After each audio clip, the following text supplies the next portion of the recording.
Hai, salam jumpa dengan saya, Dedi Terik. Saya akan berbagi dengan siapa saja yang ingin belajar, mungkin belum tahu, ya. Bagi yang sudah tahu, skip saja. Ingin belajar tentang live streaming dengan peralatan yang sederhana, sehingga tidak membutuhkan biaya untuk yang besar, tetapi kualitas hasilnya juga baik. Saya mengambil contoh live streaming untuk ibadah di gedung gereja, ya. Ya, bisa juga gedung yang lain, tetapi kita ambil contoh aja di dalam gereja ibadah. Itu kan sekarang di era pandemi butuh melakukan live streaming karena mungkin ada yang belum bisa melakukan ibadah secara apa ya istilahnya tatap muka. Nah, komponen tentang live streaming yang harus kita tahu itu yang pertama tentang internet. Internet ini sebenarnya kalau kita mau belajar lebih dalam itu, kalau kita nonton YouTube, ya, kalau kita nonton YouTube, sebenarnya itu sisi downloadnya yang lebih banyak bekerja. Tetapi kalau kita akan melakukan live streaming ke YouTube atau ke Facebook atau kemana saja, maka sisi uploadnya yang lebih besar yang akan digunakan. Nah, saya kasih contoh ya. Saya berlangganan IndiHome yang 20 Mbps. Ya, 20 Mbps itu downloadnya gitu. Uploadnya itu 4 Mbps. Dengan 4 Mbps ini saya bisa melakukan live streaming dengan kualitas high definition atau 720p. Kira-kira seperti itu. Nah, berarti kalau kita ingin siaran yang lebih bagus, full HD, kita harus punya upload lebih tinggi dari 4. Kalau kita ingin siaran tetapi ternyata upload kita tidak cukup, ya belum tentu juga kita bisa siaran di 70p. Mungkin kita harus turunkan kualitasnya ke 480p. 480p itu kira-kira kualitas gambarnya sama dengan DVD. Nah, jangan juga berkecil hati karena di YouTube ya, misalnya kalau kita siarannya di YouTube, itu sudah bisa dipastikan ya 90% itu penontonnya pakai HP. Nah, kalau HP kita siaran 480p juga cukup lah gitu. Nah, itu tentang internet. Yang kedua itu tentang suara. Nah, maksudnya ilmu suara ini, gereja umumnya sudah punya sound system. Ya, karena sudah punya sound system, ya sebaiknya telinga kita mampu membedakan suara yang jernih dan jelas. Ada gereja yang misalnya Calvinis atau Lutheran, gereja-gereja Katolik, itu kan mungkin mutu suaranya itu lebih dikonsentrasikan ke speech, ya, agak berbeda dengan gereja-gereja karismatik atau Pentakosta yang menggunakan full band, maka lebih kompleks mungkin sound systemnya karena mereka juga sisi singingnya itu perlu juga dikelola dengan lebih baik. Nah, umumnya gereja yang ada itu kan sudah memiliki perangkat sound system, ya. Tergantung tipe gerejanya apa, pasti sudah memiliki sound system. Ini berita baik, ya. Karena itu, dalam rangka untuk melakukan live streaming, kita hanya butuh sound card saja untuk menjadi interface dari mixer, audio mixer itu ke komputer kita. Nah, sound card sendiri yang dijual ada macam-macam. Ada 50 ribuan gitu. Kalau di Tokopedia malah mungkin 10 ribu, 15 ribu. Sampai ke 2,5 juta lebih ke atas. Nah, kalau misalnya saya ditanya, yang bagus yang mana? Ya pasti ya semakin mahal semakin bagus. Nah, pertanyaannya apakah yang 50 ribu jelek gitu? Tidak juga gitu ya. Artinya kalau memang uang kita belum cukup dengan sound card 50 ribuan saja kita sudah bisa menghasilkan suara yang baik juga, ya. Nah, itu tentang ilmu suara. Tentang ilmu gambar, ya sebaiknya kita mampu juga memframing, ya, memframing keadaan. Misalnya kalau gereja, long shot, framing long shot, atau medium shot, atau close up. Maksudnya apa? Kalau pendeta sedang khotbah, ya paling banyak pasti kita akan melakukan close up. Close up itu batas bawah batas bawah frame itu ada di dada, ya. Batas atasnya itu dari rambut kita ke atas itu ada ruang sedikit lah. Kalau mau lihat, coba lihat di berita-berita yang ada di TVRI, itu format close up-nya. Kalau medium shot mungkin batasnya ada di pinggang atau lutut, ya. Atasnya juga tetap ada ruang sedikit ya, upper room-nya. Long shot ya terlihat semua. Mungkin kalau di gereja long shot ya, kalau kameranya ada di belakang, di zoom out aja semuanya itu, jadikan long shot. Kira-kira seperti itu. Sehingga kita bisa menghasilkan gambar-gambar yang memang baik gitu. Jadi jangan sampai ketika khotbah gitu pendetanya, kita karena lihat di belakang pendeta itu ada salib besar gitu, itu juga harus masuk. Akhirnya secara frame itu salib yang segitu besar masuk, pendetanya akhirnya kepotong cuma sampai di leher sini gitu. Jadi kan gambarnya menjadi tidak proporsional. Ini bicara tentang proporsional. Yang kedua, ya yang tadi sudah saya sempat jelaskan di atas itu pengantarnya tentang internet, ya mengerti tentang 480p, 720p, dan 1080p. Dalam bahasa awam itu 480p ini kan standar definitionnya ya, kualitasnya kira-kira DVD. Lalu kalau 720p ini kan high definition. Kita kan banyak bilang, kameraku bisa high definition gitu. Nah, itu berarti dia mampu 720p. Lalu di atas itu adalah Full HD. FHD itu biasa di dalam dunia teknis kita bilang 1080p.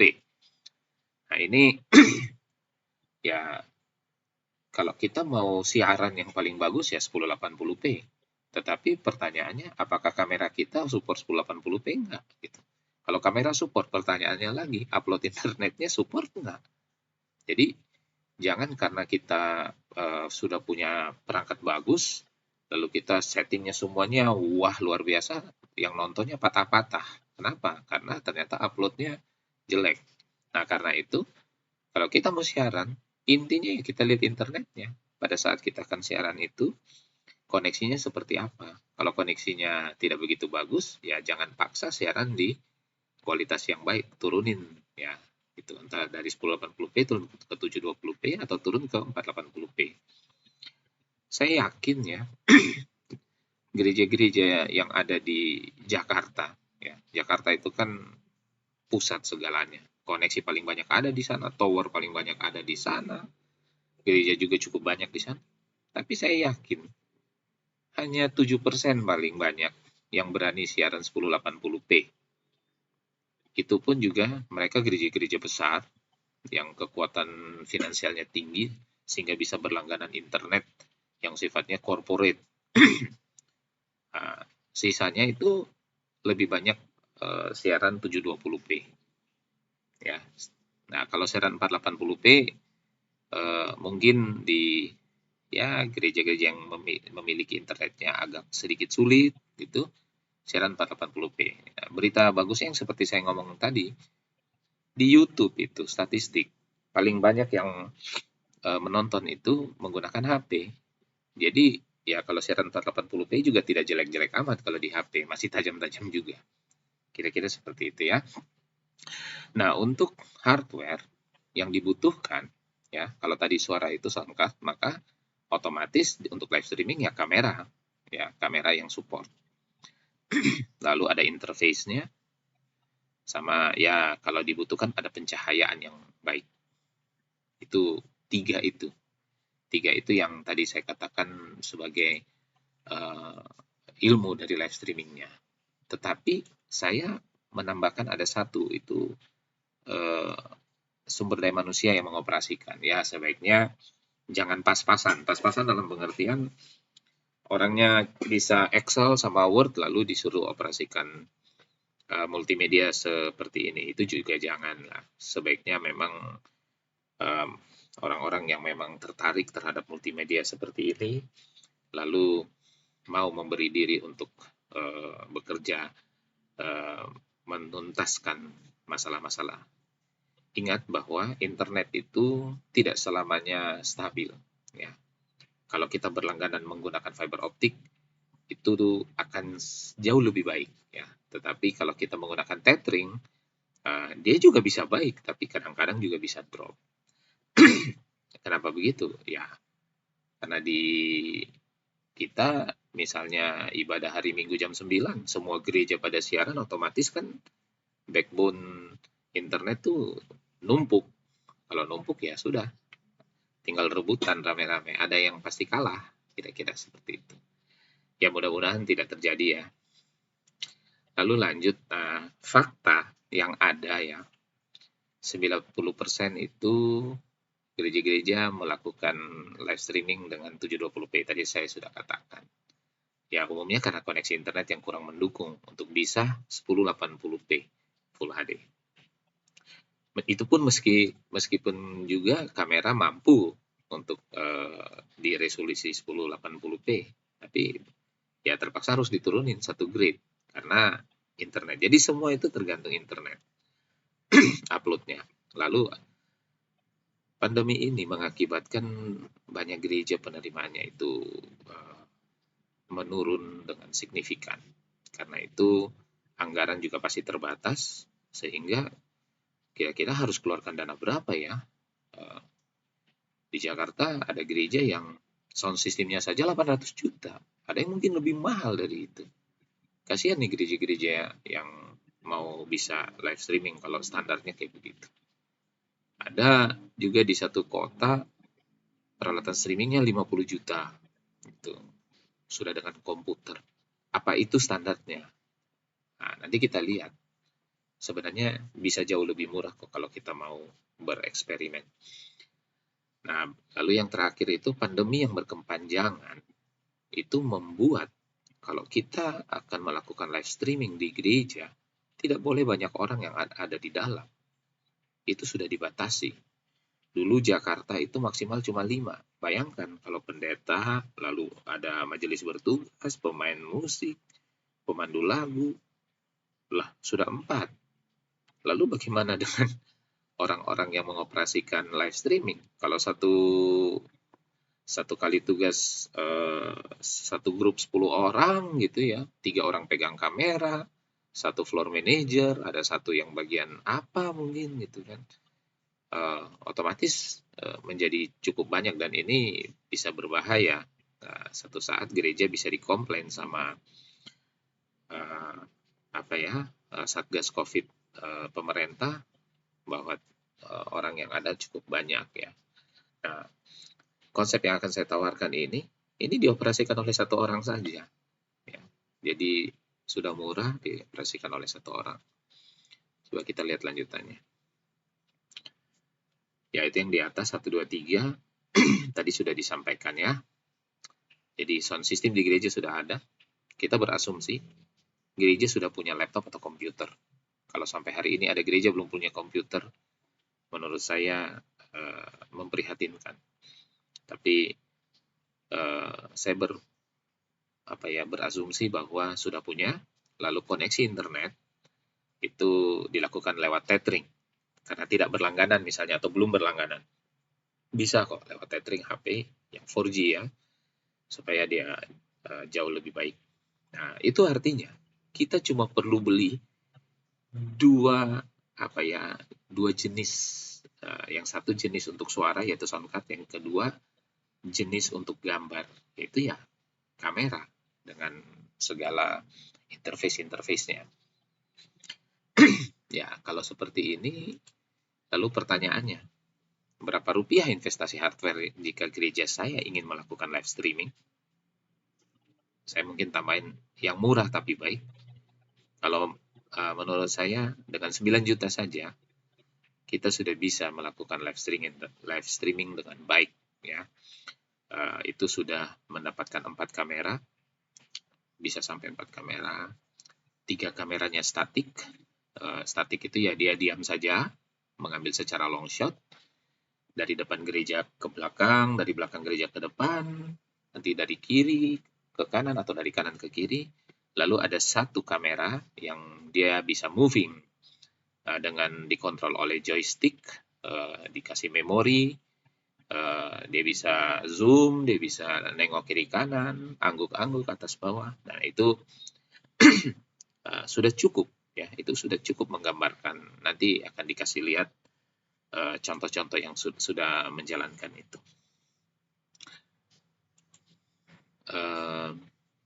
Laptop sudah ada, kamera diadakan, sound system sudah ada, tata ibadah tinggal kita dapat dari kantor gereja. Nah, semua itu dikendalikan oleh satu orang. Bagaimana caranya? Ya gampang, ya. Tata ibadah itu dimasukin ke laptop, tinggal di-trigger pakai apa? PowerPoint atau pakai apa? PDF-nya atau apa? Ini kita bicara yang sederhana ya.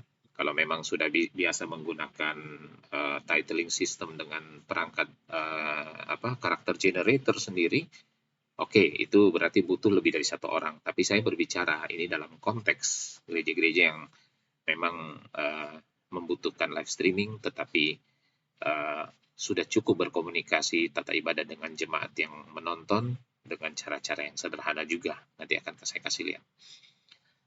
Jadi ini titik stressingnya adalah dioperasikan oleh hanya satu orang, itu bisa. Ya, kira-kira kayak gini nih tampilannya ya. Ini kalau menurut saya kan cukup jelas ini. Jadi dengan menggunakan kamera-kamera CCTV, ini jelas. Asal memang pemilihannya benar, settingnya benar, setupnya benar, dia akan menjadi bagus. Ini adalah di GKO Depok 1. Ini gereja, ini long shotnya. Kalau tadi itu medium shot. Nah, ini medium shotnya. Ini pendeta.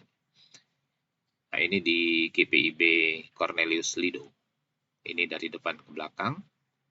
Dan ya ini adalah petugas yang ada di mimbar kecil.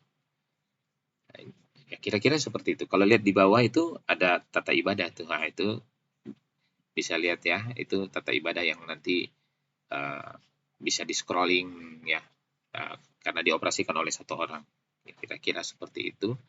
Nah, ini kan menurut saya cukup baik ya untuk gereja-gereja yang memang belum mampu membeli alat-alat yang luar biasa, tetapi bisa beribadah dengan baik, sehingga mungkin banyak orang bisa dijangkau, banyak orang menjadi dikuatkan, dan otomatis penerimaan gereja juga pasti naik. Gitu. Ini nomor telepon saya. Itu WA ya. Silakan menghubungi kalau memang merasa ada yang perlu. Nah, ini saya geserin aja nih. Merasa ada yang perlu untuk dikomunikasikan, konsultasi, saya ditelepon anytime bisa. Gitu. Kalau memang ada yang ingin supaya dibantu untuk diadakan atau dipasangkan, bagaimana itu, monggo silakan. Mana sajalah gitu ya. Ini saja yang bisa saya sampaikan. Jadi jangan pernah merasa bahwa teknologi itu harus mahal. Hanya dengan 9 juta saja, 9 juta aja kita juga udah bisa live streaming walaupun menggunakan cuma tethering. Kira-kira seperti itu. Nah, ini nanti akan saya tunjukkan ini ya, websitenya GPIB Cornelius Lido dan Gereja Kristen Oikumene Depok 1 ya, di mana saya diminta tolong untuk mentutorial mereka. Ya, ini ini adalah ibadah di GPIB Cornelius di Bogor yang dilakukan sudah lewat ya di bulan Februari. Ini adalah menggunakan kamera yang saya katakan bisa moving tadi. Jadi ini kalau saya kita bisa lihat ya bagaimana cukup jernih dia. Sebentar. Nah, itu bisa lihat ada tata ibadah ya. Itu di scrolling itu dari PDF saja. Itu kita buka satu window kecil, dan tinggal kita scrolling. Nah, itu kamera, karena pendeta akan masuk, lalu kamera pindah ke belakang. Nanti kita lihat, mudah-mudahan akan terlihat kalau dia scrolling. Oh, saya coba cari yang lain. Tapi kira-kira seperti itu ya. Eh,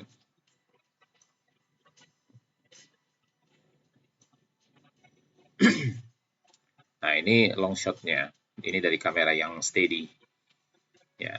Nah, ketika kamera ini steady, maka operator bisa men-set untuk langsung ini close up ke mana nih, mimbar kecil atau mimbar besar di kamera yang bisa moving tadi. Sehingga perpindahan-perpindahan itu, nah seperti ini kan. Tapi ya mohon maaf, ini tidak terlalu ditaruh di tengah ya, nanti dia akan geser. Jadi memang butuh penyesuaian dengan peralatan-peralatan itu.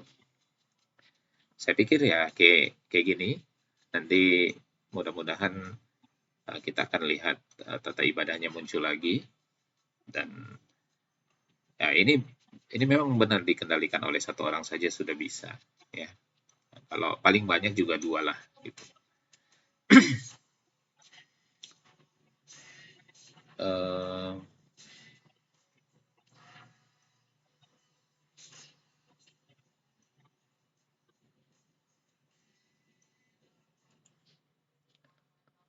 Nah, itu kita bisa lihat ya, tata ibadahnya ada. Jadi itu kuncinya adalah bagaimana kita bermain dengan OBS itu dengan apa ya, dengan mengakalinya. Orang Indonesia kan paling pintar ngakali. Jadi hanya dengan scrolling ya sudah, di rumah ikut.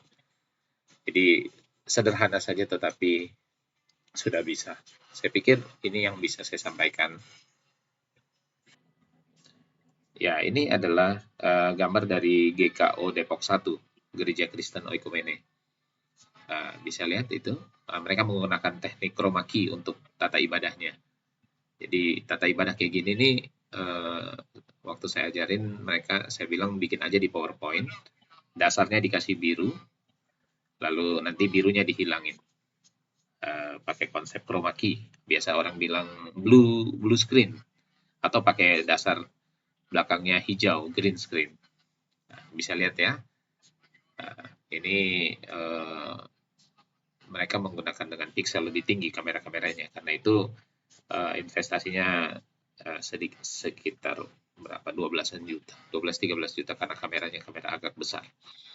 Tetapi prinsipnya sama dengan yang tadi. Kira-kira seperti itu. Baik, itu saja yang mau saya sampaikan. Saya Didi Terry, terima kasih banyak.